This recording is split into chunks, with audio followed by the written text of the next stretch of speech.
Hoy vamos a hablar de un tema que, aunque afecta la vida de millones de personas, sigue siendo difícil de ver, entender y muchas veces de explicar: el dolor crónico. No es fácil encontrar una respuesta a ese dolor. No siempre tiene forma ni cura. En este episodio invitamos a dos especialistas para ayudarnos a comprender mejor y pensar juntos cómo acompañar a quienes lo viven. Bueno, hoy vamos a hablar de un tema que afecta a millones de personas, pero sin embargo nos cuesta un poco entender, nos cuesta verlo y sobre todo explicarlo. Y nos cuesta explicarlo justamente porque no siempre tiene forma, no siempre tiene cura tampoco. Y estamos hablando del dolor crónico que afecta a la vida de las personas en sus vínculos, en su emocionalidad, en el trabajo. Y nosotros quisimos traer un testimonio hoy y por lo delicado y lo estigmatizante que puede ser este tema, no pudimos conseguir ese testimonio a las personas que contactamos. Por eso hoy tenemos a dos especialistas que nos van a acompañar para intentar un poco entender cómo podemos acompañar a esas personas. Y bueno, la doctora Cecilia Romero, médica internista, especialista en dolor y cuidados paliativos. Bienvenida. Bueno, muchas gracias por la invitación, es un gusto. También está Margarita Varela, fisiatra, acupunturista y diplomada en medicina del estrés. Bienvenida. Muchas gracias por la invitación.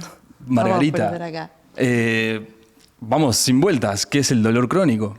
Bueno, si les parece, empezamos por la definición del dolor crónico. Dice así la definición: es una experiencia sensorial y emocional desagradable descritas en términos de un daño que puede ser real o potencial. Así lo define la Asociación Internacional para el Estudio del Dolor. Fue revisada en el año 2020 y se les agregaron algunos detalles. Pero para empezar a desgranar esta definición, que en principio parece bastante árida, en principio es una experiencia, ¿no? Por lo cual, cuando hablamos de experiencia, hablamos de lo personal, de que es de cada persona y que cada persona lo siente como lo siente. Que bueno, lo sensorial, que tiene que ver con el sentir, se siente en el cuerpo el dolor. Y lo emocional, que afecta mucho, o sea, interviene mucho la emocionalidad de cada paciente. Así, con todos esos detalles, se va conformando el dolor de cada persona, que es único, que es una experiencia y que depende de un montón de cosas que podemos ir viendo en el correr de esta entrevista. ¿Cuándo se empezaría a considerar crónico? Digamos, ¿a partir de qué momento? ¿Cuántos días tienen que pasar para que un dolor sea crónico? El dolor se considera crónico cuando ha pasado un periodo de 3 meses, que es un dolor diario. El paciente tiene dolor todos los días o prácticamente todos los días por ese periodo. ¿Y cómo afecta en la vida cotidiana? O sea, ¿tienen alguna anécdota, algún caso para entender realmente cómo se vive cotidianamente con este dolor? ¿Qué le pasa? ¿La persona no se quiere levantar de la cama? ¿Se levanta y empieza a doler de a poco? ¿Cómo se vive? Cuando hablas del tiempo para definir que el dolor es crónico, hablamos de los 3 meses. Pero hay otra cosa que también define la cronicidad del dolor, que es cómo te afecta en tu vida. Es distinto. Más allá, a veces de repente hace 2 meses o de repente hace 4 meses que le duele, pero ya cuando afectó una cantidad de cosas de tu vida, como por ejemplo la relación laboral, te tuviste que certificar porque no toleraste el trabajo, tenés problemas en cuanto a los roles que tú cumplís dentro de tu vida, ya no podés cumplir con tus roles como madre o como hija o como amiga o lo que fuera, dentro de esos roles que cada persona tiene, no los puedes seguir cumpliendo. Después te afecta también toda la parte de tus emociones, de cómo te sentís, más allá de lo que es, y por supuesto tu función. O sea, hay cosas que no podés hacer porque ya ahora por el dolor de repente ya o no podés mover una parte del cuerpo o te limitás, no podés hacer ejercicio, no podés andar en ómnibus, una cantidad de cosas que tienen que ver con tu función. Entonces ya cuando empieza a abarcar una cantidad de cosas más allá de tu físico, también eso define la cronicidad. ¿Y cuáles serían algunos ejemplos de dolores crónicos? Por ejemplo, la migraña o el dolor de espalda. La migraña, como decís, o otros tipos de cefalea, como la cefalea crónica diaria, la cefalea tensional, el dolor pélvico crónico, la fibromialgia, que es como el dolor característico de determinado tipo de dolores crónicos, las neuralgias, por ejemplo, una neuralgia posherpética, una neuralgia del trigémino, que es un dolor facial que es muy limitante y cursa con un dolor muy intenso. Eso podría ser algunos ejemplos. Cecilia, ¿qué cosas ocurren en el cerebro cuando... Ay, mira, ¿qué cosas ocurren en el cerebro cuando sentimos dolor? De todo. En el cerebro ocurre de todo. El dolor es digamos que es una respuesta muy modulada a nivel cerebral, quiere decir que hay una ruta establecida, tanto que recibe el estímulo doloroso, que atraviesa diferentes lugares en los que va teniendo transformaciones hasta que llega a nuestra corteza cerebral, que es donde uno, digamos que se procesa toda la información, interactúa con otras áreas, con lo que nosotros somos, y luego a partir de ahí, digamos que vuelve la respuesta, y entonces hoy uno cuando dice ahí saca la mano, por ejemplo, cuando se quemó. Y hay diferentes mecanismos internos que pueden magnificar esa respuesta y uno tener más dolor ante un estímulo, y otros mecanismos internos o endógenos que hacen que esa respuesta pueda ser menor. Quería, justo que estabas poniendo el ejemplo de la mano, ¿no? Yo cuando pienso en dolor, por ejemplo, pongo la mano en un fuego, me quemo, saco la mano, ¿no? Ahí el dolor me hace como respuesta protectora, ¿no? Me protege. El dolor crónico, ¿para qué sirve, digamos? Es muy buena la pregunta. Yo estaba pensando en eso cuando recién Margarita estaba hablando, porque uno habla del dolor crónico y es tan distinto al dolor agudo. El dolor agudo es, como tú decís, es un mecanismo protector, es una reacción de alerta. El cuerpo se pone en alerta, se activan un montón de funciones para poder correr, para respirar mejor, para tolerar una huida. Es un aliado, ¿no? Es un aliado. La supervivencia. Exacto. Entonces es fisiológico, el dolor agudo es un aliado, como tú decís. Y el dolor crónico no. El dolor crónico es todo lo contrario, porque si bien puede haber iniciado con un daño de un tejido, una lesión, por lo general en 3 meses los tejidos se reparan, o sea, ya se repararon, y solamente es deleterio, o sea, afecta la calidad de vida de la persona. Si bien tiene una respuesta neuroendocrina mucho menor que la que pasa en el dolor agudo, con esto de que uno se prepara para correr y todo, lo que sí tiene es una respuesta psicológica mucho más compleja. Y entonces eso hace que se afecte muchísimo la calidad de vida de la persona. O sea, aparecen fenómenos terribles, como por ejemplo es el catastrofismo, que es un fenómeno que hace que uno todo lo vea, digamos que a futuro mal, y que todo lo magnifique, y que esté rumiando sobre los síntomas que tiene, buscándole explicaciones. Y bueno, y como decía Margarita hace un rato, afecta a todo en la vida laboral, social, económica. La persona pierde la independencia. O sea, se nombran un montón de factores mentales también, ¿no? Emocionales. Entonces, siempre que una persona tiene un dolor crónico, ¿se le lleva también por un apoyo de salud mental? ¿O cómo se complementan estas partes físicas del dolor del cuerpo, pero también un dolor emocional? ¿Se trabaja junto? Y sí.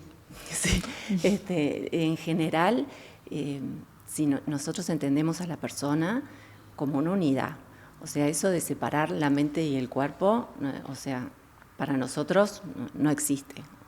Es decir, una persona está triste y la tristeza me importa, por más que venga por un dolor de espalda o porque venga por un dolor de puño.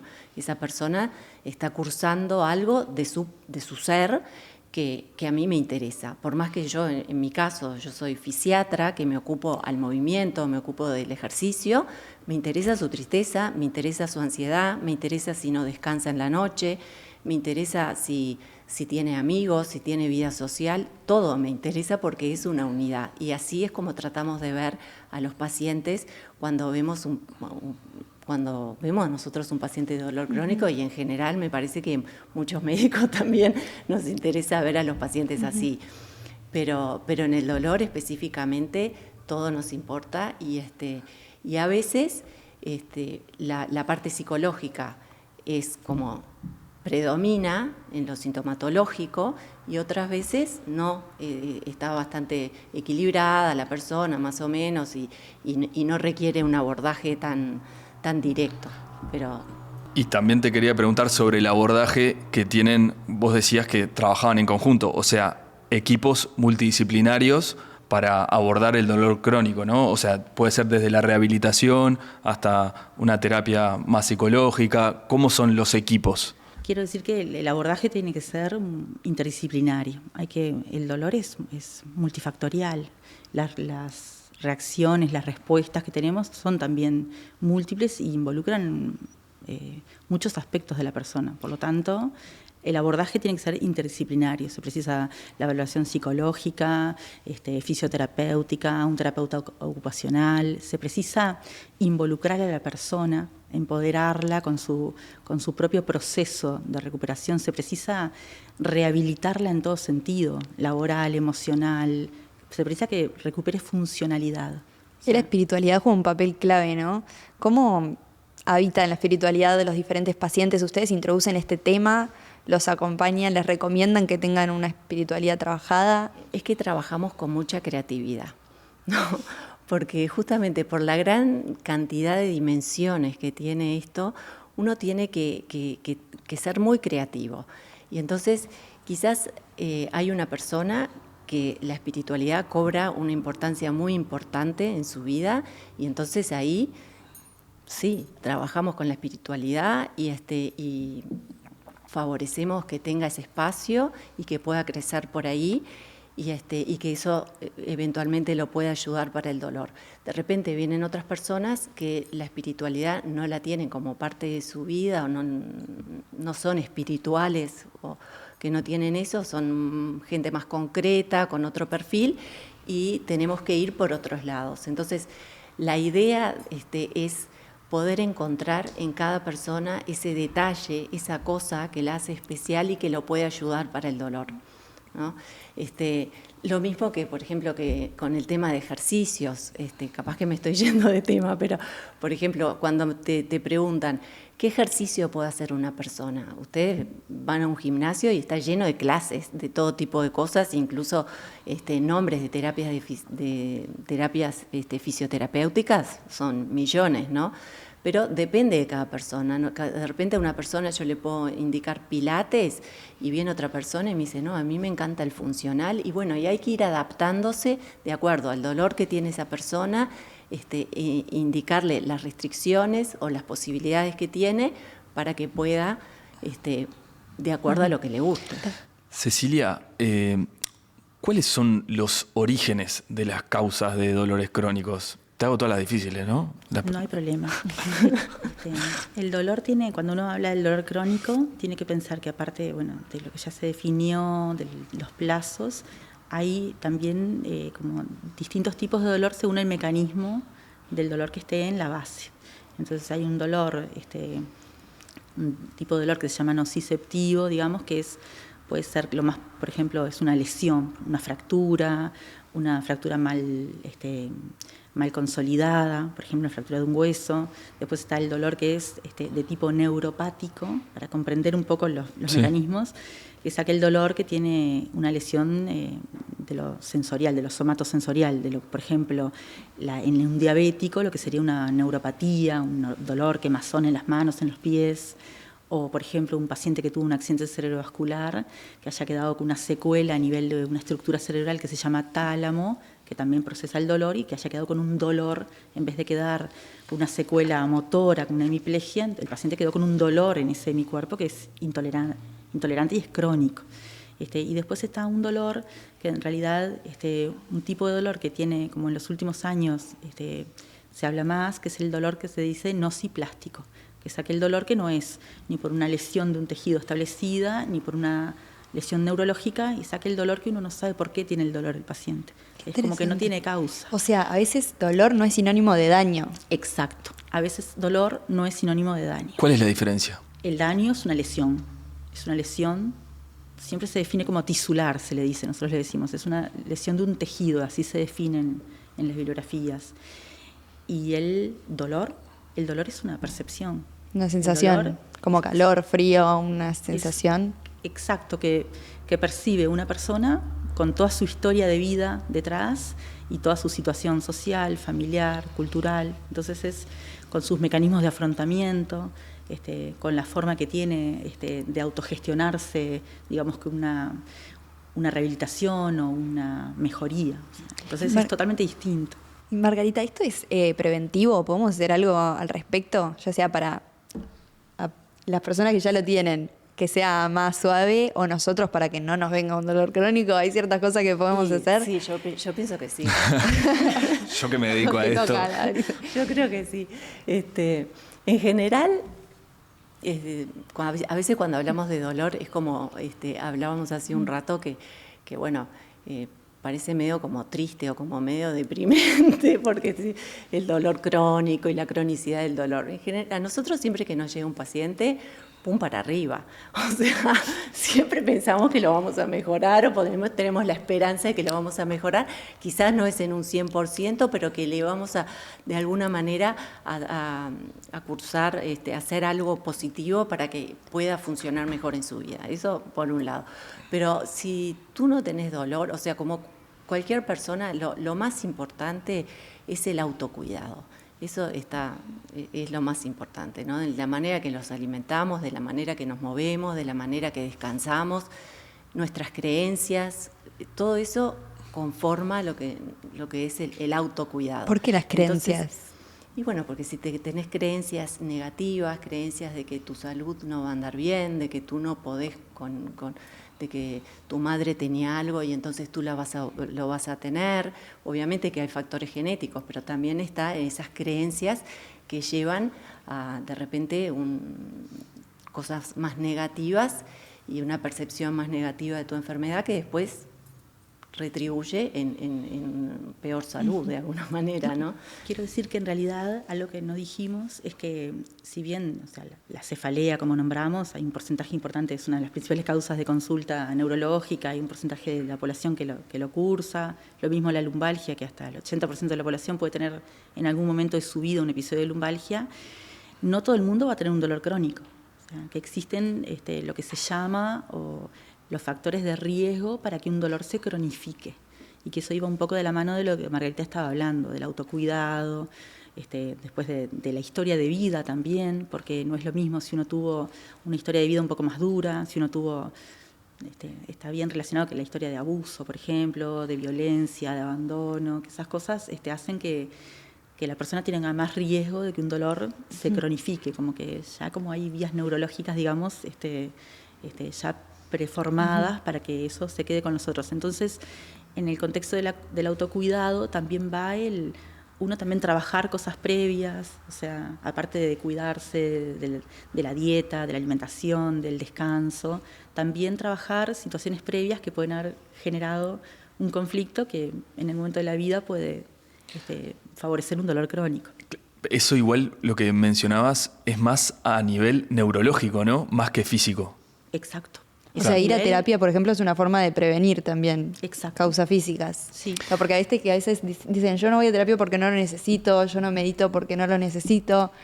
Es un mito, porque en realidad... Hacelo para no necesitarlo después, claro. Exacto. Es una forma de prevención. Y uno también a veces hay estigmas. Por suerte cada vez menos, y cada vez se cuida más la salud mental, y cada vez se acude más a terapias y a medidas que a uno lo mejoren, digamos, y que pueda funcionar mejor en la vida. Pero sí, no deja de haber estigmas en cuanto a las consultas de terapia de salud mental.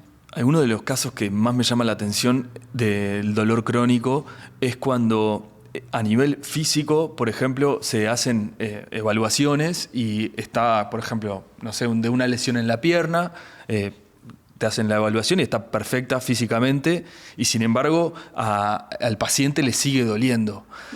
¿Cómo se explica eso? Es muy frustrante para el paciente, porque viene con una enorme cantidad de estudios hechos que son por lo general normales o tienen algunas alteraciones, porque todo el mundo tiene algo si se hace un estudio, pero que no explica ese cuadro en sí, y también viene de un montón de interconsultas, y quiere una explicación, y aparte viene de estar certificado en el trabajo 9 meses, de haberse peleado con el esposo, con la pareja, de haber perdido ingresos económicos, o sea, tiene una problemática que lo rodea y se encuentra que llega a la consulta y todos los resultados le van dando que no tiene nada, pero el dolor está, es real.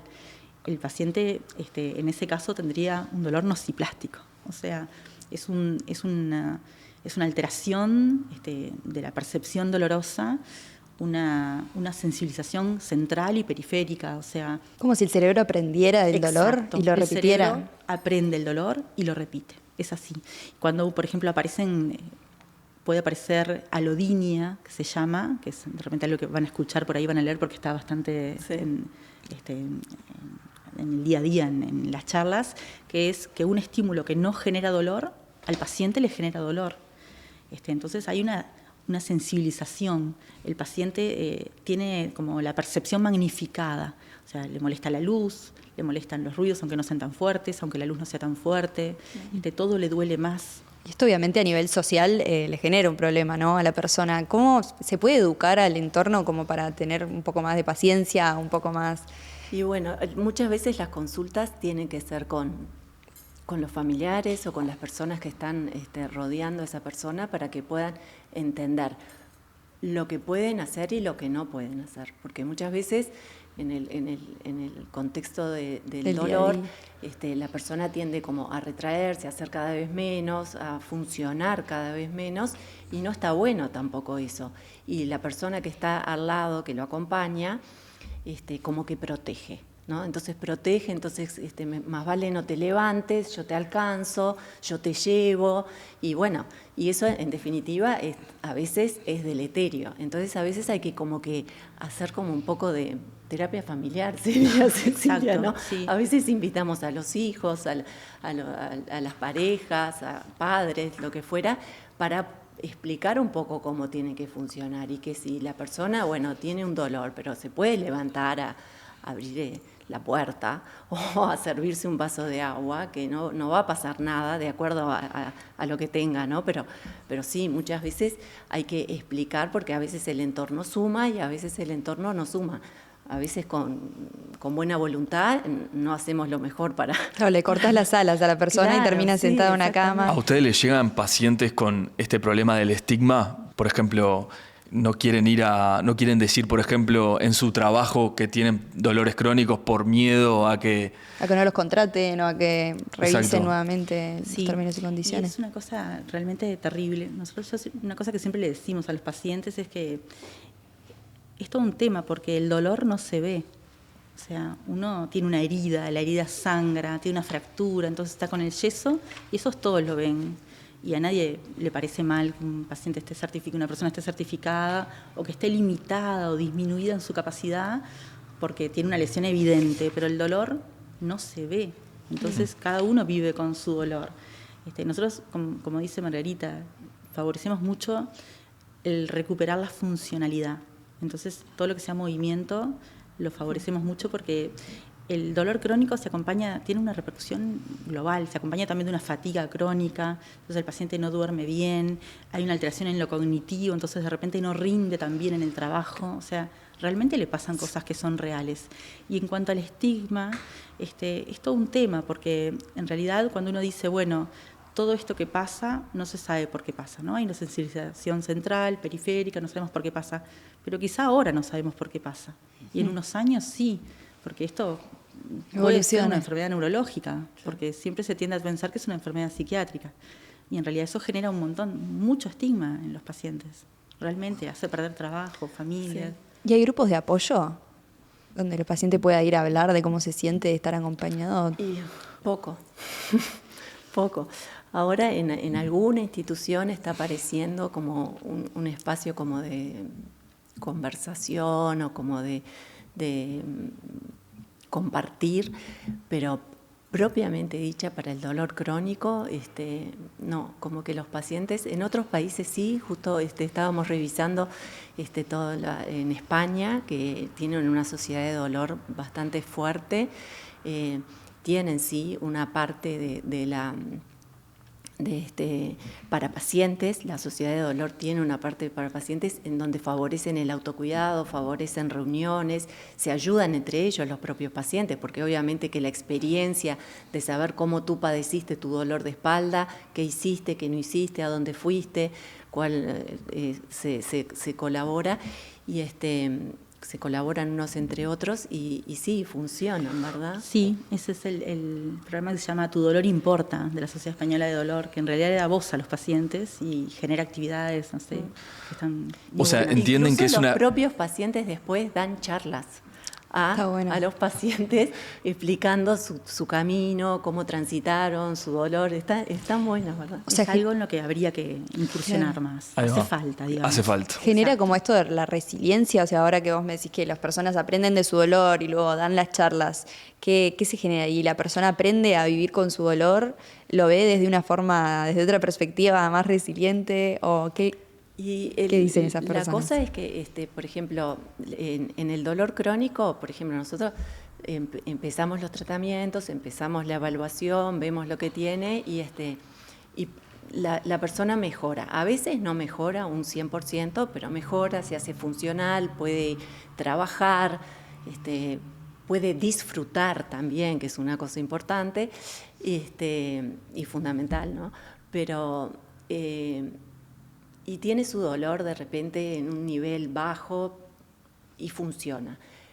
Pero va a tener sus empujes, probablemente va a tener sus empujes y tenga sus empujes. El tema es cómo gestiono esos empujes. Si yo vuelvo a cómo estaba al principio o ya con todo ese conocimiento de mí mismo, de qué puedo utilizar para el empuje, de la medicación que me hace bien y la que no, de las estrategias tanto físicas como emocionales, me sirven o no, o si me sirven cosas más tipo meditación o espiritualidad o lo que fuera, yo ya conocí eso, entonces uso eso para el empuje. Entonces ese empuje yo lo voy a transitar mejor que al principio. Y entonces utilizar eso es lo que a la larga te va permitiendo que el dolor no sea un dolor crónico, o sea, que tú lo manejes y que no sea una tortura para ti. Entonces, ese tipo de gestión que tiene la gente, los pacientes se los transmiten unos a otros, ¿no? Y otra cosa es que haya contado con un acompañamiento, con tener posibilidad de acceder a una terapia y haber tenido como una reeducación en lo cognitivo, haber adquirido técnicas de afrontamiento, haber podido iniciar y continuar una actividad física que genere que también se modifique la modulación interna, se liberen opioides endógenos, endorfinas con el ejercicio, o sea, que el paciente haya, digamos que transitado su proceso, conociéndolo y adquiriendo el resto de las terapias no farmacológicas que son muchísimo más importantes en el dolor crónico que los fármacos en sí. Y hay ciertas terapias complementarias, haces acupuntura. ¿Cómo ayuda la acupuntura en estos dolores?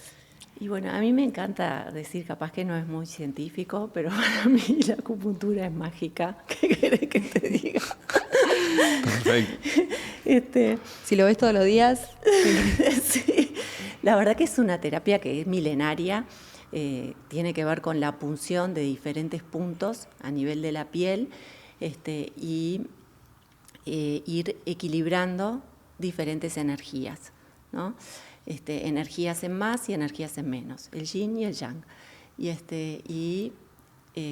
Por diferentes meridianos o canales que están descritos a lo largo del cuerpo y ahí uno va como regulando.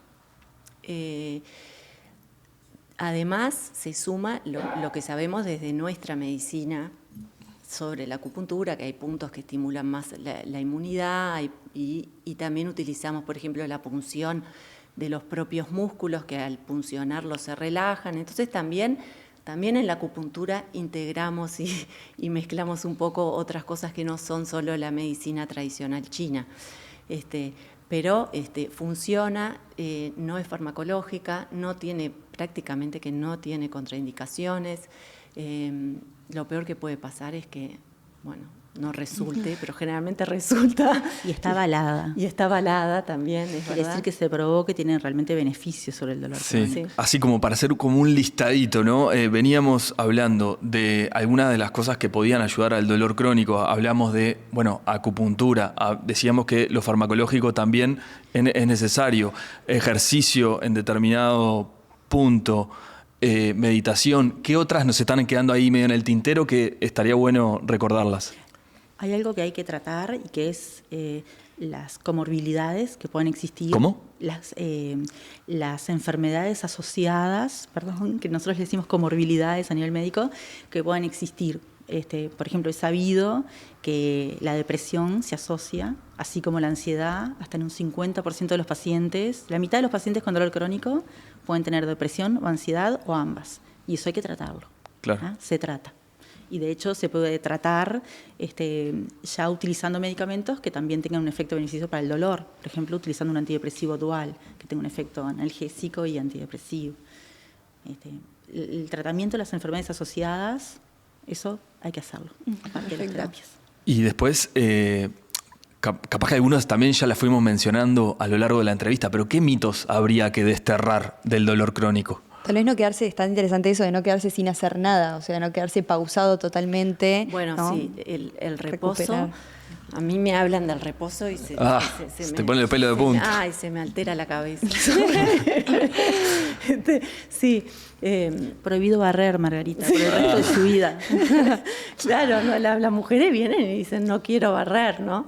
Lo primero que dicen, me dijeron que no puedo barrer, no, nada, podés barrer, sí, tenemos que arreglar.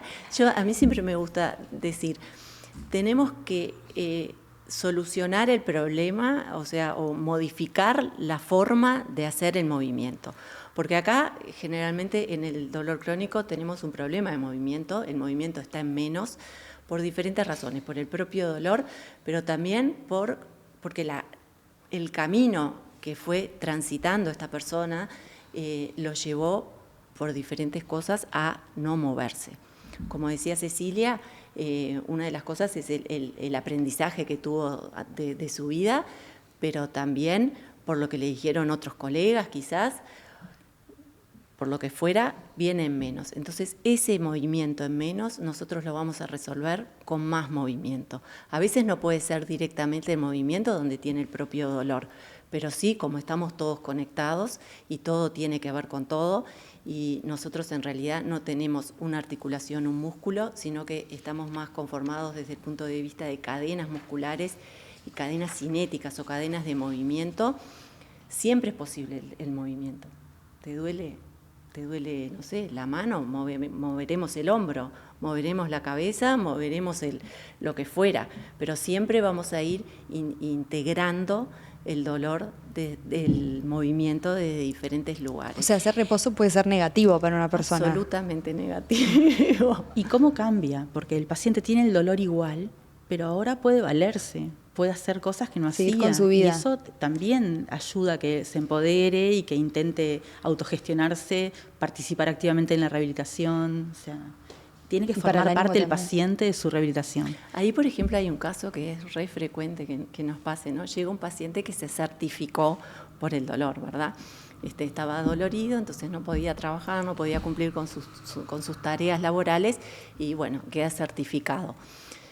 Entonces pasa un mes, pasan 2 meses y el dolor sigue. O sea, él dejó de hacer esa tarea, pero le sigue doliendo. O sea, tampoco es que había una relación tan directa y causal entre su tarea laboral y el dolor. Y sigue con dolor. O sea, hay que retomar el movimiento. El reposo no. ¿Cómo puede uno cultivar su fortaleza emocional en los días así más complicados? Cultivar su fortaleza emocional. Sí, que se puede hacer cuando todo el tiempo te duele, cuando te levantás y te duele, como ahí lo único que nos queda es una fortaleza emocional, una fortaleza más mental, digamos. Eso como se Bueno, trabaja en el día a día. Hay terapias para poder, digamos, que reeducar esas fortalezas, como por ejemplo la terapia cognitivo-conductual, o el MDR, si hay un trastorno previo que te está frenando, porque por ejemplo tuviste un estrés postraumático. Trabajando el trauma. También los vínculos, ¿no? Con la familia, con los amigos. Se necesita que todos participen. También el vínculo con el profesional de la salud que te asiste, que te acompaña en ese camino. O sea, la actividad física también es otra forma. La persona con dolor crónico debe educar a sus pares a cómo deben tratarlo, digamos. La persona que está enferma y tiene que recibir el tratamiento y el acompañamiento. En este caso, nosotros nos gusta decir que acompañamos más que otra cosa, porque es acompañarlo en definitiva, la solución está en el paciente. La solución. O sea, está porque él es el que va a hacer ejercicio, porque él es el que va a cambiar eventualmente de repente su dieta, porque él es el que va a cambiar su pensamiento, sus ideas, sus creencias. Él es el que se va a comprometer a utilizar los medicamentos cuando corresponden y de manera adecuada. Entonces, son muchos hábitos que hay que cambiar. Y cambiar los hábitos ya sabemos todos que es lo más difícil, ¿no? Totalmente. Y otra cosa es que también sería generar un acompañamiento desde el punto de vista desde la salud, en general, desde la salud pública, desde la gestión en salud, con equipos, con apoyo, con más información, con más formación médica para el tratamiento del dolor. Por suerte hay como un cambio o un intento de cambio de paradigma, porque hay cambios en lo que son por ejemplo, en la clasificación internacional de enfermedades que los médicos usamos, lo que se dice CIE, que ahora está en la edición ya número 11, se cambió el concepto de lo que son antes el dolor que no tenía una explicación, se le decía un trastorno somatomorfo, y era como un término algo despectivo en cierta forma, porque nosotros sabemos que el colega que está diciendo eso está diciendo que es un dolor que no tiene nada, que no existe, un problema digamos, psicológico, claro. que no existe, que no le está creyendo. Entonces, por suerte, esa clasificación, por ejemplo, cambió. Y ahora es dolor crónico primario en sí como una enfermedad. Y eso no es menor, porque sin dejar de tener en cuenta lo psicológico, hace hincapié en el resto de las repercusiones que el paciente tiene y lo que hay que tratar. Lo mismo el manual de salud mental, el DSM, que se utiliza mucho a nivel médico, también. O sea, hizo un cambio, lo cambió como síntomas con dolor predominante o algo así. Eso no es menor, porque es como un cambio en el concepto que se está intentando instalar. Muchísimas gracias, Cecilia y Margarita. Esperamos que esta charla haya ayudado también a las personas que están con dolor crónico y a las personas que los habitan a su alrededor para entender mejor este tema tan invisible. Así que nos vemos en un próximo episodio de MP Talks. Muchas gracias.